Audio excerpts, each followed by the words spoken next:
सैन्यवधोद्युक्त शक्ति विक्रमहर्षिता नित्या पराक्रमाटोपनिरीक्षण समुत्सुका भण्डपुत्रवधोद्युक्त बाला विक्रमनन्दिता मन्त्रिण्यम्बा विरचित विषङ्गवदतोषिता विशुक्रप्राणहरण वाराही वीर्यनन्दिता कामेश्वर मुखालोककल्पित श्रीगणेश्वर महागणेश निर्भिन्न विघ्नयन्त्र प्रहर्षिता भण्डासुरेन्द्र निर्मुक्त शस्त्र प्रत्यस्त्रवर्षिणी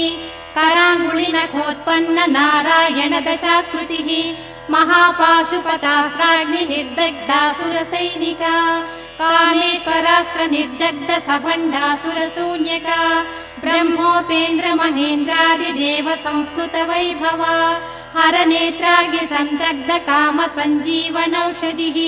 श्रीमद्वाग्भवकूटैक स्वरूप मुख पंकजा कंठ